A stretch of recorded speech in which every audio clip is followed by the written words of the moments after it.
Hello. Need some water. How is everyone today? Okay.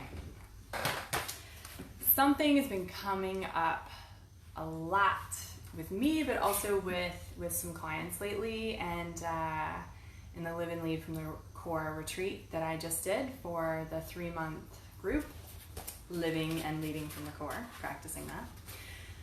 And what has come up a lot is the unfinished business, unfinished artwork, incompleteness.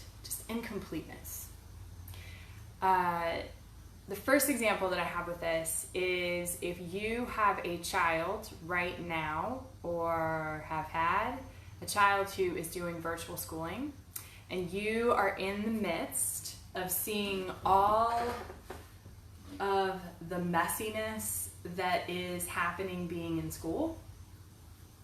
Like, you are witnessing it because now it's in your home. It used to be that you could send your children to school and you wouldn't see the messiness. You wouldn't see the incomplete messiness of learning and not getting it and struggling with that. You didn't have to see that as a parent. Well, now in virtual learning, we have to see the struggle that our kids are going through. We have to witness that. We have to see and sit in the messiness with our kids of what it's like to learn.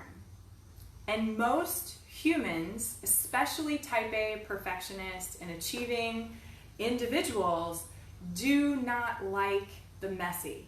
They like the finished product. They like the complete.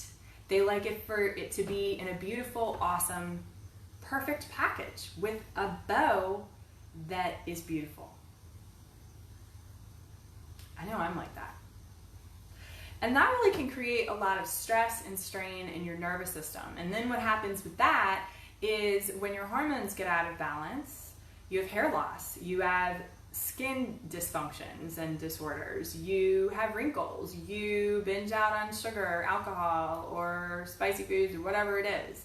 You have GI upset, so meaning you might have constipation or more like irritable bowel syndrome. You may have sleep disturbances. I've experienced all of these, it feels like, in the pandemic and at different times. And I swear I've always said this as I'm working as a pelvic floor therapist and any other time. I swear that these things happen because I know what you're going through. So we don't really like being in the messiness of the incomplete. But here's the thing. If the pandemic in our world being in the complete upheaval in which it is in right now, with all the voices being heard, all of the noise, all of the stress, all of the pain and the suffering that is out there, all of that is so that we can practice the art of being incomplete.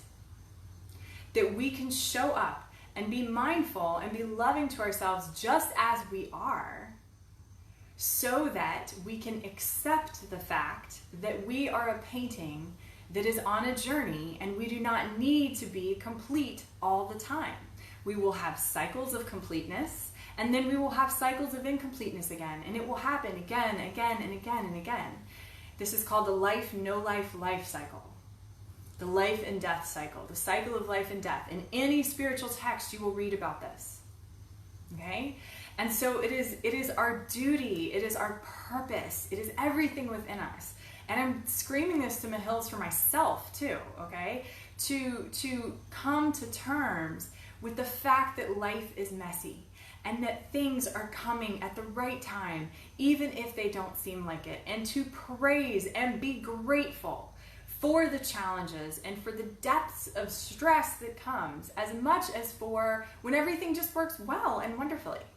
Being grateful and praising both. So the first example is with the kids, okay? And so that's like, we're seeing that messiness right now. Now, if you are a business owner, if you are a leader in a leadership role, if you are an artist, if you own your own healing business, you will also see this art of accepting the incomplete. There's always unfinished business, right? There's always a to-do on the to-do list that can't be completed by the end of the day. There's always a beautiful painting or creation that you come up with and you either just, lose it and you don't have time to complete it, or something happens. There is so much beauty in having things that are incomplete. If I waited for for the complete package to come to me, I would never host a retreat. I usually have to get into these retreats, the Wild and Bright retreat, the Live and Lead from the Core retreat. I have to get into the retreats, incomplete state.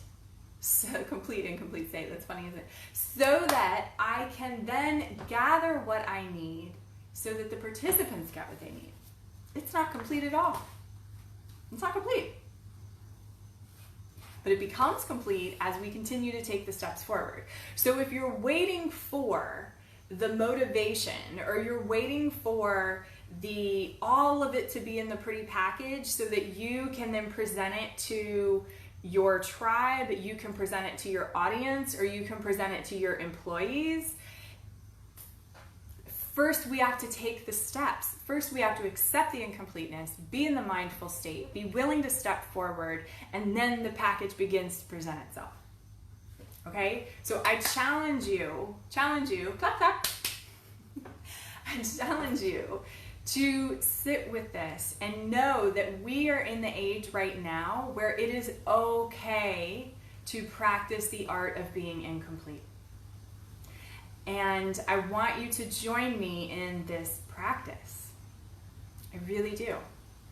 Leave a comment. Let me know what you think about this. How does this stand out for you? How can you practice this? Share with me, and if you don't feel comfortable leaving it in the comments, send me a private message. I would love to continue the conversation. I hope you have a beautiful rest of your day. I only have a few more private client slots for the rest of the year. So if you would like to snag them, contact me at info at Dr. Sara, S-A-R-A Smith, SMITH.com. And let's set up an appointment with my assistant, Kim. I love you all, and I hope you have a good one.